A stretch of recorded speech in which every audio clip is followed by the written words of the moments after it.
Excellency, President Ruto. He told me to call him William, but I cannot do that. We are formally here, so I'll have to call him Mr. President. And this is going to be a frank discussion. I must start by saying I'm a little bit disappointed because my wife, when she heard that I'm having a conversation on stage with you, she went and bought me a very nice jacket. And I said, I'm going to upstage him. Then he went and came in this, wonderful. Look at that. I mean, anyway, so it didn't work. Right. To really start, I have really three sets of questions. Some of them are global. Maybe before you start more, please. You just said I said you should call me William, and you refused. Let me tell you of another incident. Yeah. I called the Secretary General of the UN, Guterres.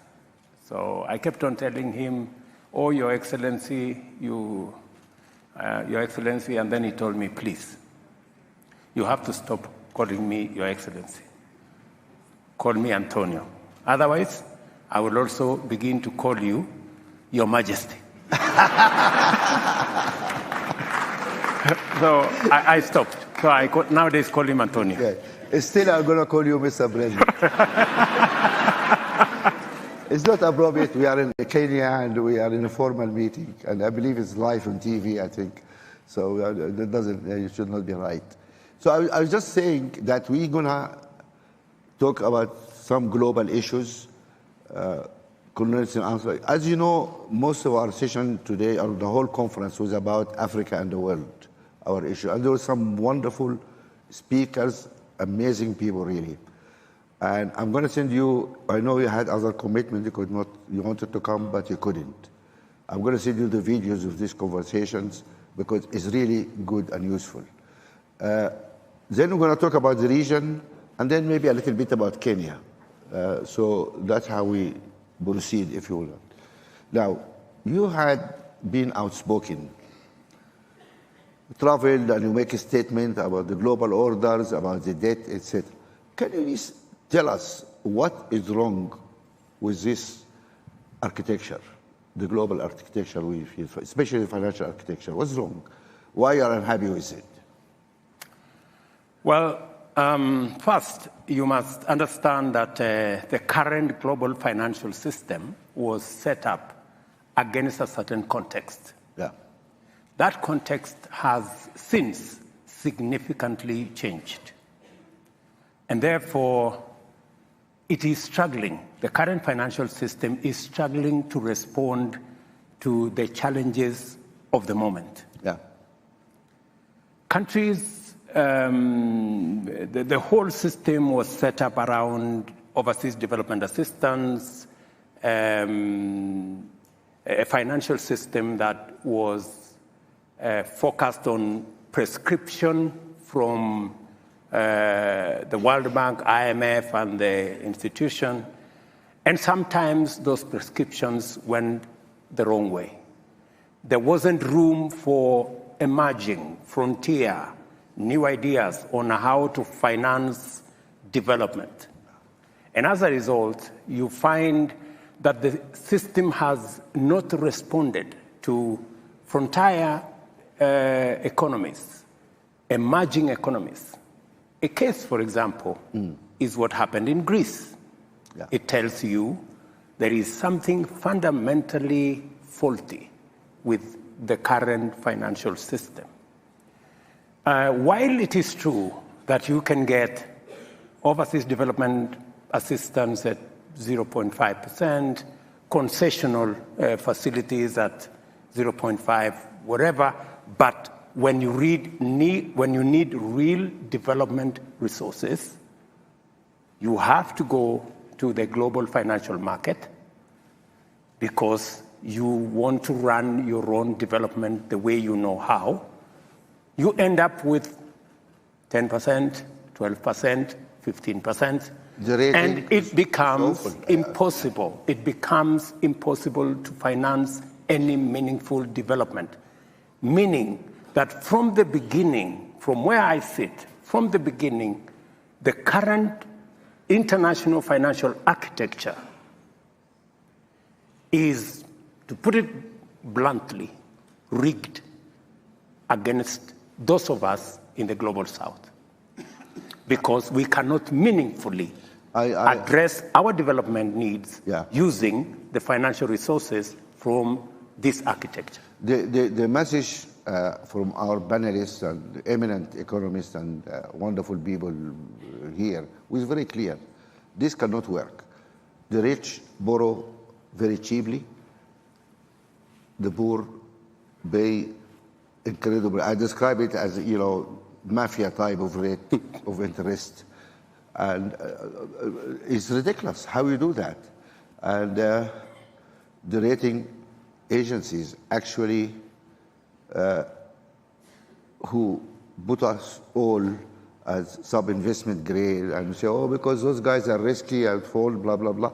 They're actually engineering our failure. And just to say, oh, I told you, those guys are risky. Something has to be done there to be sorted out. People were complaining also about the speed of action. Where is Greece or Ukraine? Money materialized somehow very quickly. Sri Lanka, Zambia, they have been in trouble for a long time. What is happening? Even this SDRs who made a big fuss about it, and it's very little actually, it's not a big deal. It's still stuck in the system, what to do, so this whole system needs really to evolve, and we agree with you. And when you see the debates you had here, that's going to reinforce your message. Besides the financial systems, you are holding, I was surprised actually, you are holding a climate summit here. Oh, you said it. A climate summit here in a few months' time, just a couple of months before COP. Let's be frank. You don't have trust in COP. Why are you having this just 2 months before COP? Because we tell Amina, look, Amina, we don't trust you guys. Where is Amina? Yeah, because in the COP, there's thousands of people go, and then what happens?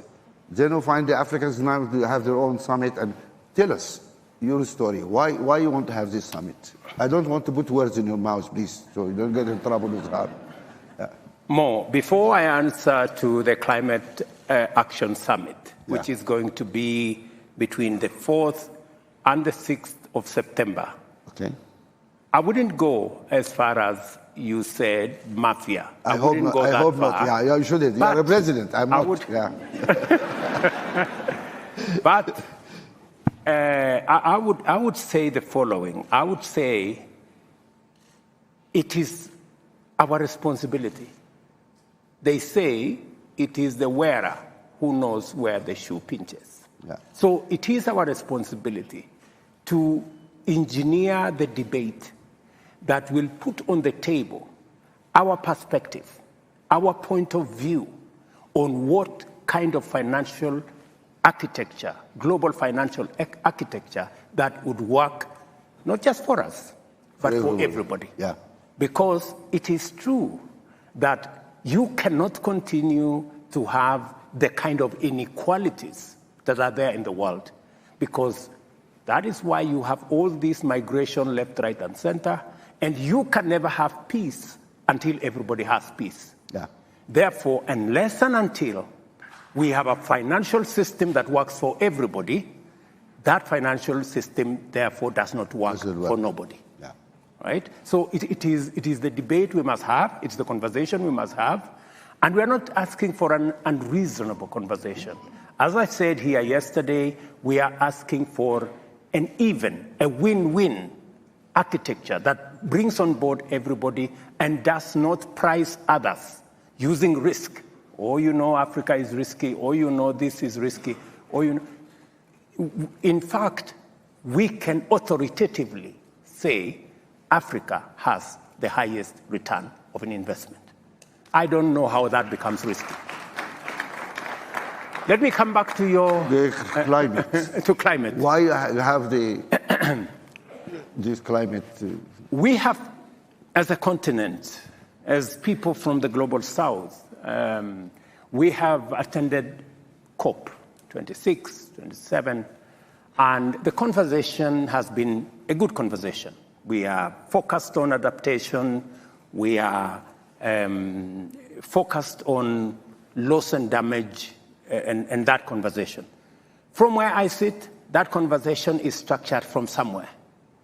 It is not a conversation that we have generated from our end. We also have ideas on how we can fix this global problem. And why we are having the Africa Climate Action Summit in Kenya is because, first, I'm the chair of the Africa's heads of state on climate change. Okay. And therefore, it gives me responsibility to work on Africa's position when we go to have a conversation with the rest of the globe. That's number one. But much more importantly, yes, it's good for us to have a conversation about loss and damage. Yes, it's good for us to have a conversation about adaptation. But we need to have the more important conversation about climate investment. How do we... The real conversation is how to get to net zero. Yeah. That is the real conversation. Yeah.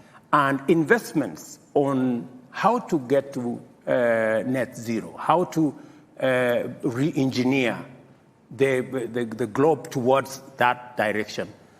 Investments that are being discussed is in the region of 150 trillion US dollars. The only conversation that is being discussed about loss and damage is 100 billion. It is not a tenth. It is not 1%. So we are being consigned to a debate at the corner about loss and damage adaptation, when the real conversation about investment is happening elsewhere. Why we are meeting in Nairobi on the 4th to the 6th of August is because we believe that it is no longer possible to continue to assume that Africa cannot develop and at the same time have climate-resilient growth. Because for a long time, people thought maybe it is not possible for us to have a conversation about development in Africa and at the same time to have a conversation about climate-resilient development. But science has proved, using technology, it is actually possible today. Because of technology, we can actually have a candid conversation on how to leverage on the huge resources we have in renewable energy.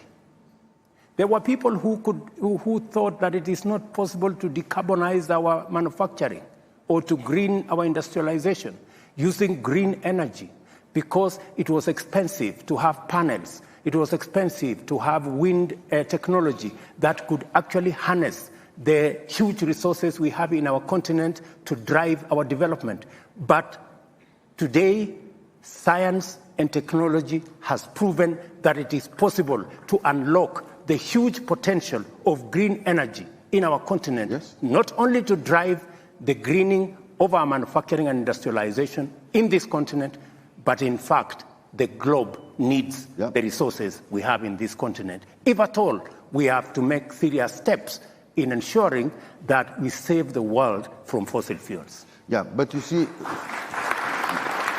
wonderful. Do you understand why we are going to have this conversation on the more?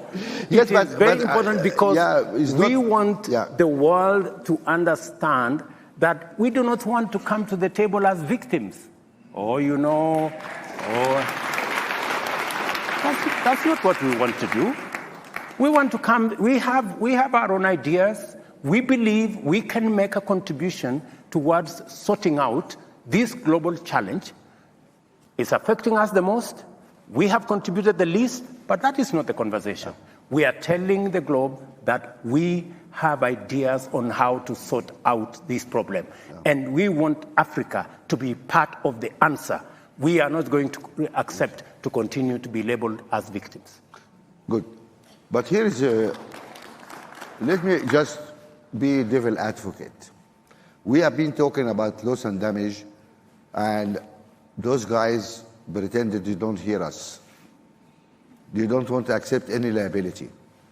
And to my understanding, I think it's only Denmark which accepted. I mean, I am correct to say only Denmark accepted, and it was like a couple of millions, just some small, those guys refused to accept. Here is another proposal. Okay, you guys keep fighting the loss and damage. I don't believe those people will accept that discussion because they don't want to accept it. Here is another suggestion. Just look at what's happening now. On average, every American, man, woman, and child puts out 16 tons of carbon every year. Europe does 6.5. China does 6 to 7 tons per person every year. Here, we're putting nothing, very little. Some of us put half ton, some put 1 ton. South Africa is the only country in Africa which put something out, which is like 6 or 7, like Europe, or because it's using a lot of coal. But that's an outlier situation. 53 countries were not putting anything. How about this argument? The world today puts out 37 trillion tons every year. And scientists say, no. You should be maximum at something 24 if you want to move towards net zero. If we accept that number, we are 8 billion people on the planet. And if we are all equal, and there is a question here, if our friends accept that we are all equal, but let's assume we are all equal, then every man, woman, child in the world is entitled to 3 tons. How about this assumption? We say, okay, 3 tons is the limit. You guys put out in Europe 6 or 7 tons per head. You need to pay into that trust the excess, 3.5 tons per person, multiplied by 450 million, multiply the price per ton, you put this money here. The polluters have to put that money there by international agreement. That is the cost of you. You use something, you pay for it. And everybody understands that. You pay for what you use. Then a country which only emits 1 ton or 2 tons, we say, okay, wonderful. We owe you 1 ton per person. Here's the amount of money. We give you that money. And if we do something like that, enable us to deal with a number of issues, like the Amazon, like the Congo Basin. Everybody tell us, guys, don't touch this, we need it. You need it, pay for it. Yeah? Because the whole world pay for that. So we need to create that legal trust where money will be given to the guys who are not putting the carbon out and taken from the guys. That creates a market incentive. My point of view is that those guys taught us about the market. And they told us the market, the power of the market, etc. Even our Chinese friend, and we have a dear friend from China today, told us China may be a communist country, but it believes in the market. Correct? He said that. Okay, this is the market. Let the market force play out. The polluters pay because they are polluting right now. And now they have the incentive to stop polluting because they're paying a lot of money. And the developing countries, which are not putting anything, have good incentive to keep receiving money and to stay as good guys and go green. why aren't we deploying the market forces and producing some kind of a global system where the polluters pay for what you use? And the guys who are going green receive compensation for that. If we look at that, the countries which are actually affected by climate change are all poor countries. And they are all non-polluters. Then they're going to receive a lot of money. Guys, go and build your resilience and go green, etc. That is a very simple thing. And then people don't treat payments as charity. I think the problem is the polluters. When they say, oh, we'll give you $100 billion, in their mind, it's a charity. You know, okay, I'm going to help you guys, you know, you are victims. But, you know, this year we have crisis here, we have COVID, we have that. I cannot do it. But if it becomes illegal agreement, it's not a charity.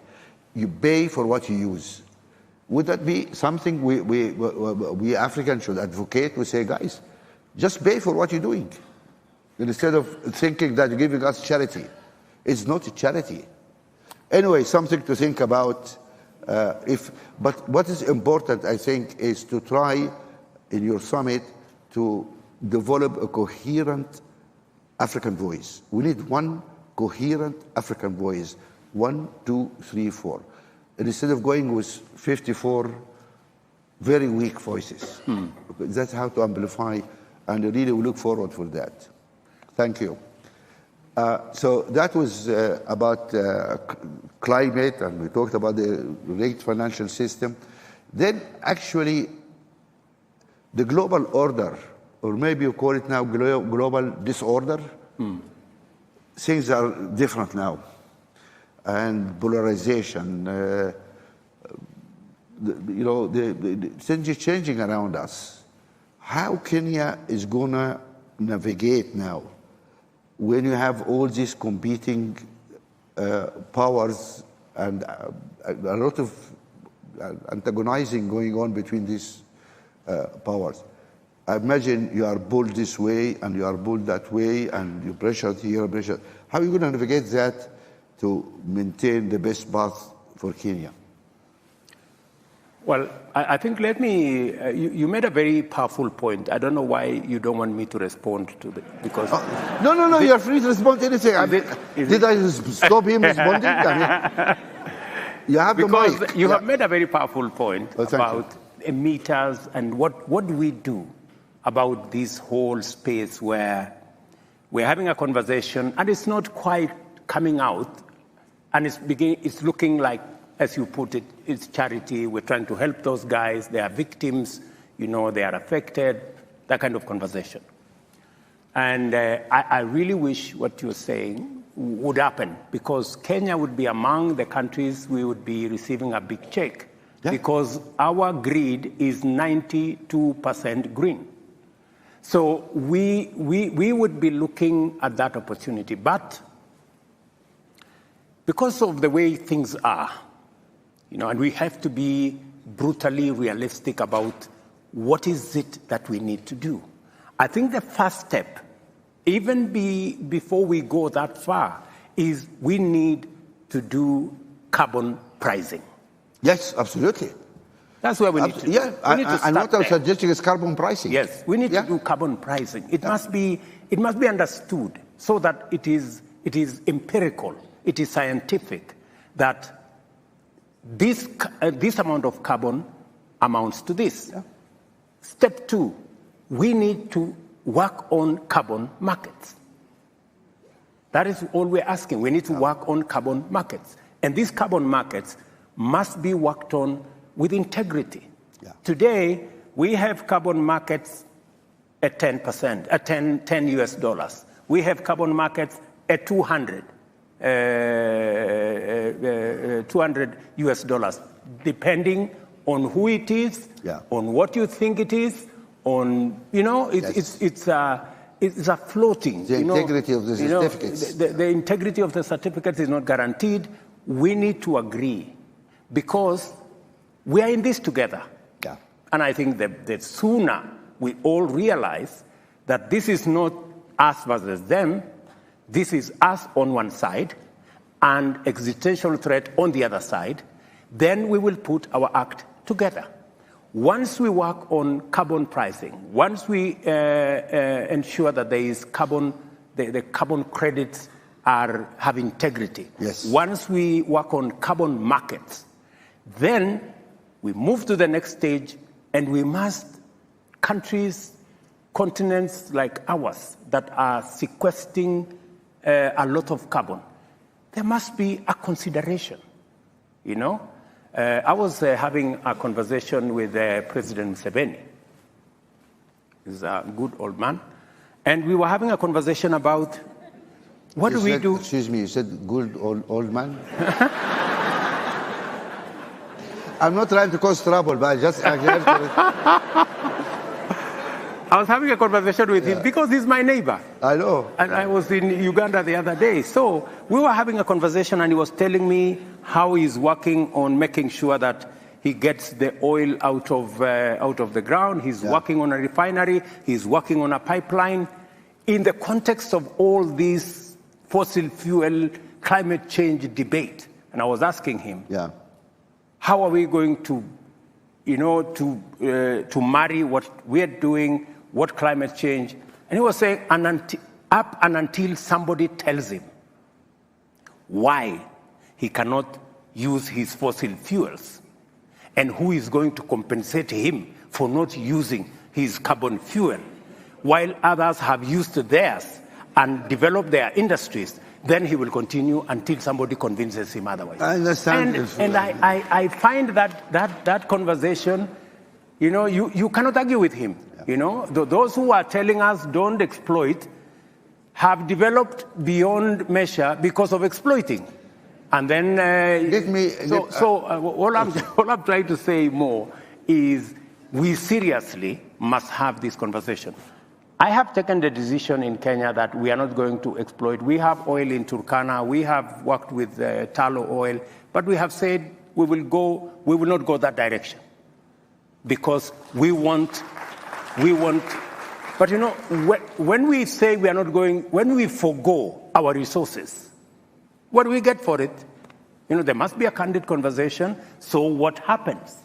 So that it is not a conversation of, you guys, you cannot do this. You have to keep the forest. You have to keep Lake Victoria. You have to invest in the environment.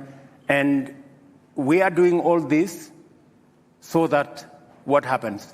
This is the conversation more that we need to have. And hopefully we will get down to the bottom of it, and we will get a balanced conversation so that we get the benefit of the carbon sequestration that is going on because we are not emitters and we are not contributing to the emission. And I couldn't agree with you more. The principle, even in Kenya, is that emitters pay. And that's how it should be. Absolutely. And I was smiling before because when you talked about the carbon market, because tomorrow we are launching an initiative here about the African carbon markets, and it's going to be led by two very competent people. Dimalola, is she here? Dimalola? Where is she? She gone to sleep. And also we brought the man who designed the European carbon market. Okay. And we launching because we need to find a way to really produce acceptable qualification for our certificates, because it is very low priced. And why we pay so much for sequestering so much carbon here, but you pay double, triple amount if you do it somewhere else? It's the same stuff, but it's the issue of the companies who produce these certificates to actually bring them on board also to see how we can improve that. But that's also one step in that direction. I have some small ideas. Would you allow me to speak to them? Maybe? Absolutely, they are at disposal. Okay. Yeah. I would really value. Natalie, where is Natalie? No, we act straight away. I mean, Natalie, where is Natalie? She's not gone to sleep also. I mean, what wrong with those people? She was here. Right. Can we just arrange for really communication? Amina, you're taking that into account. But I think the valid point here is a very interesting point here is how to produce a coherent African voice. This is our problem. Our voice is very faint, as not there. In the Glasgow COP, 37 countries and institutions, or 39, decided, oh, we're not going to fund African gas. We're not fund. And following that, we were in a meeting in the Africa Summit. I don't know, were you elected as time on the Africa Summit in Brussels? The last Europe-Africa Summit. And we had this conversation with our European friends. And Chancellor of Germany was sitting there. And I asked him, I said, I found it very strange. You are wallowing in Russian gas. Half of African gas exported to Europe, actually. 50% of our gas exported to Europe. And then you say, we cannot use our own gas. We now have 600 million people without power. Where is that morally? How can you beat that, you know? And that was 6 days before Ukraine invasion. When say, oh my God, now we have no gas, let's go to Africa now and get African gas. So all now investing in African gas because you need the gas. So we need some really consistency here. I will not use the word morality because you are here, I don't use tough words, okay? But we need some more,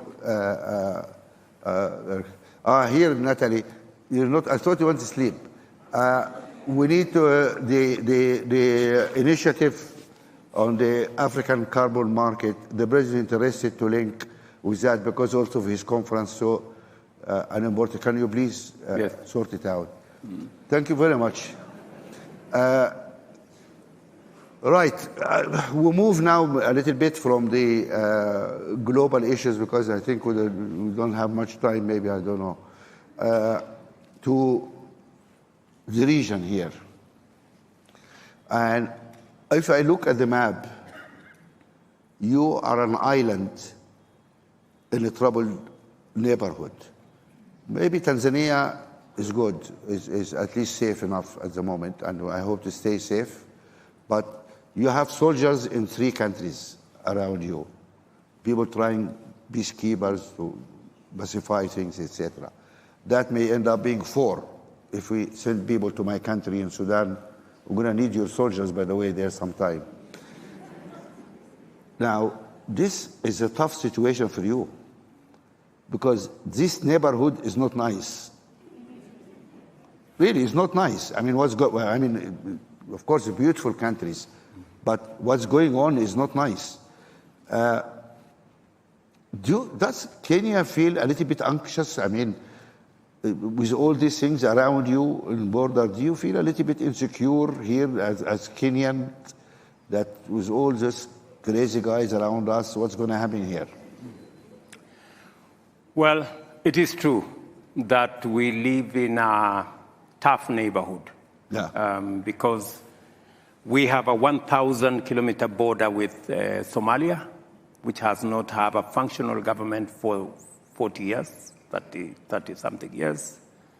We have a border with South Sudan. They have major challenges. We have in the neighborhood also in DRC, where we have our soldiers trying to pacify the eastern DRC.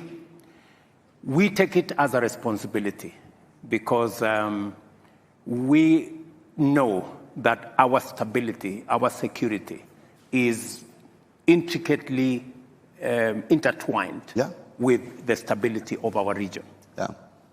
And we believe using the architecture that exists, whether it is East African Community, IGAD, or indeed I was having a frank conversation with my brother Musa Faki as the AU, that it is really time that as a continent, and I shared my thoughts with Musa Faki, that as a continent, we must take charge of our destiny. Yes. We must take charge of our security.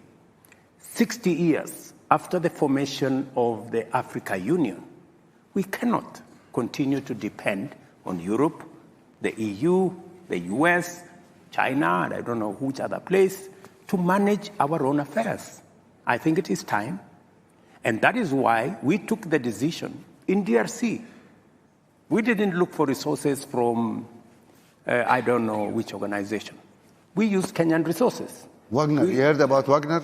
You know, we are at Uganda. We agreed that every country should deploy troops using their own resources because we need to take charge of our region.